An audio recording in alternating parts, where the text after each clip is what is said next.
ৰাজ্যত দিনক দিনে বৃদ্ধি পাইছে সাংবাদিকক আক্ৰমণৰ ঘটনা। শেহতীয়াভাৱে বুধবাৰে এটা ৰাজনৈতিক দলৰ কাৰ্যসূচীত কৰ্তব্যৰত সাংবাদিকৰ ওপৰত আৰক্ষীয়ে কন্দুৱা গেছ প্ৰয়োগ কৰাত বহুকেইজন সাংবাদিক বেয়াকৈ আক্ৰান্ত হৈছিল। উক্ত ঘটনাৰ প্ৰতিবাদৰ লগতে সাংবাদিক নিৰ্যাতন বন্ধৰ দাবীত শুক্ৰবাৰে অসম বাৰ্তাজীৱী সংঘৰ আহ্বানত পশ্চিম নলবাৰী প্ৰেছ ক্লাবৰ সহযোগত নলবাৰী জিলা বাৰ্তাজীৱী সংঘৰ সকলো সংবাদকৰ্মীৰ লগতে পশ্চিম নলবাৰী প্ৰেছ ক্লাবৰ সাংবাদিকসকলে কলা বেজ পৰিধান কৰি প্ৰতিবাদ সাব্যস্ত কৰে। নলবাৰী জিলা বাৰ্তাজীৱী সংঘৰ বিষয়ববীয়াসকলে নিজ নিজ এলেকাত কলা বেজ পৰিধান কৰি প্ৰতিবাদ সাব্যস্ত কৰে। নলবাৰীৰ চামতাত পশ্চিম নলবাৰী প্ৰেছ ক্লাবৰ সন্মুখত নলবাৰী জিলা বাৰ্তাজীৱী সংঘৰ সম্পাদক ৰূপকুমাৰ শৰ্মাৰ নেতৃত্বত সাংবাদিকসকলে কলা বেজ পৰিধান কৰি প্ৰতিবাদ সাব্যস্ত কৰে আৰু অনাগত দিনত সাংবাদিক নিৰ্যাতনৰ পৰা বিৰত থাকিবলৈ আৰক্ষী প্ৰশাসনক দাবী জনায়।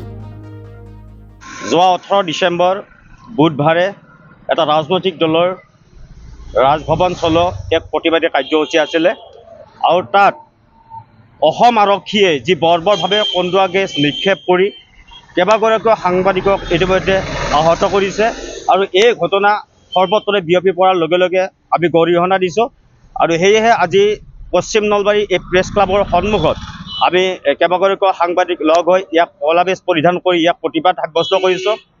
এক কথাত ক'ব লাগিব যে বহু বছৰ পূৰ্বে আব্ৰাহাম লিংকনে কৈ গৈছিল যে এই ৰাজনৈতিক ব্যৱস্থা অৰ্থাৎ গণতন্ত্ৰ ব্যৱস্থাটো হৈছে যে আগৰ দিনত আছিল by the people, of the people, for the people, আৰু এতিয়া দেখিবলৈ পোৱা গৈছে যে by the criminal, of the criminal, for the criminal. যিহেতুকে এই গণতন্ত্ৰ ব্যৱস্থাটো এক ৰাজনৈতিক ব্যৱস্থাৰ পৰা এক আচলতে স্পষ্টভাৱে ভাহি উঠে, কাৰণ ৰাজনৈতিক দলৰ দ্বাৰা চৰকাৰ গঠন হয় আৰু এই গণতন্ত্ৰৰ মাধ্যমটোৱে আমি চৰকাৰ গঠন কৰি আছোঁ। মূল চাবি কাঠি থাকে ইয়াত চৰকাৰৰ হাতত আৰু চৰকাৰৰ এক নিৰ্দেশ নাথাকিলে অসম আৰক্ষীয়ে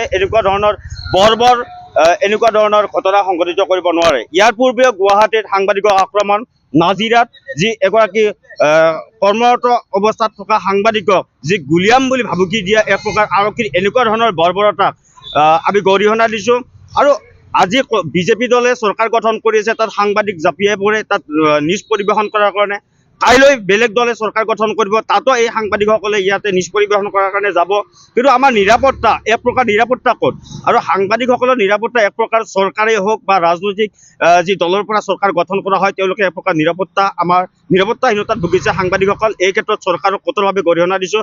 পুনৰবাৰ ভৱিষ্যতে যাতে আৰক্ষীৰ এনেকুৱা ধৰণৰ বৰ্বৰতাৰ সন্মুখীন আমাৰ সাংবাদিকবিলাক নহয়, তাৰ কাৰণে অসম চৰকাৰক গৰিহণা দিয়াই নহয়, ইয়াৰ পৰা প্ৰতিবাদেৰে আমি জনাওঁ যে মুখ্যমন্ত্ৰী হিমন্ত বিশ্ব শৰ্মা ডাঙৰীয়াই এই কথাটো কৈছে যে সাধাৰণ লোকক যেনেকুৱা ধৰণে ব্যৱহাৰ কৰিব লাগে আৰক্ষীৰ এই ব্যৱহাৰ অটুট ৰাখিব লাগে। তাৰ বিপৰীতে মুখ্যমন্ত্ৰীয়ে এনেকুৱা ধৰণে কোৱাৰ বিপৰীতে আৰু সেইখন চৰকাৰৰ নিৰ্দেশতে এক প্ৰকাৰ ক'ব লাগিব ভিডিঅ'ত স্পষ্ট ভাহি উঠে যে কালি সিদিনা যেতিয়া কন্দুৱা গেছ ব্যৱহাৰ কৰিছিলে একদম স্বতঃস্ফূৰ্তভাৱে এই সাংবাদিকসকলক লক্ষ্য কৰিয়ে এই কন্দুৱা গেছ ব্যৱহাৰ কৰিছিল। তাৰ বিনিময়ত কেইবাগৰাকীও ভিডিঅ'ত ইতিমধ্যে ভাইৰেল হৈছে, কেইবাগৰাকীও সাংবাদিক আহত হৈছে, এই ক্ষেত্ৰত আন এজন লোক নিহত হৈছে।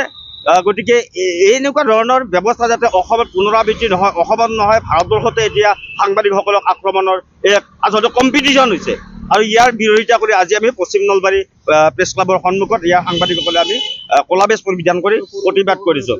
আৰু পৰৱৰ্তী সময়ত যদি এনেকুৱা ধৰণৰ আৰক্ষীৰ এই বৰ্বৰতা সাংবাদিকসকলৰ ওপৰত কৰে তেতিয়াহ'লে ইয়াতকৈ আমি গণতান্ত্ৰিকভাৱে আমি এই প্ৰতিবাদ তীব্ৰতৰ কৰি তুলিম।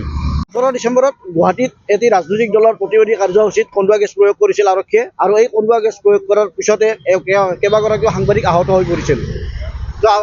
সাংবাদিকসকলে বাইক লৈ থকাৰ অৱস্থাত সাংবাদিকসকলক লক্ষ্য কৰি যে কন্দুৱা গেছ প্ৰয়োগ কৰা হৈছিল ইতিমধ্যে ভাইৰেল হৈ পৰিছে সেই ভিডিঅ'। গতিকে এই সাংবাদিকসকলক আক্ৰমণৰ লক্ষ্য কৰি হোৱাটো ইতিমধ্যে স্পষ্ট হৈ পৰিছে আৰু তাক আমি নলবাৰী জিলা বাৰ্তাজীৱী সংঘই ধিক্কাৰ দিছোঁ আৰু অসম বাৰ্তাজীৱী সংঘৰ আহ্বান মৰ্মে আজি আমি নলবাৰী জিলা বাৰ্তাজীৱী সংঘইও কলা বেজ পৰিধান কৰি ইয়াৰ প্ৰতিবাদ সাব্যস্ত কৰিছোঁ। অনাগত দিনত যাতে সাংবাদিকক আক্ৰমণৰ লক্ষ্য নকৰে তাৰ প্ৰতি আমি আৰক্ষী প্ৰশাসনকো সকীয়াই দিছোঁ। Stay informed, stay ahead. News NE 365.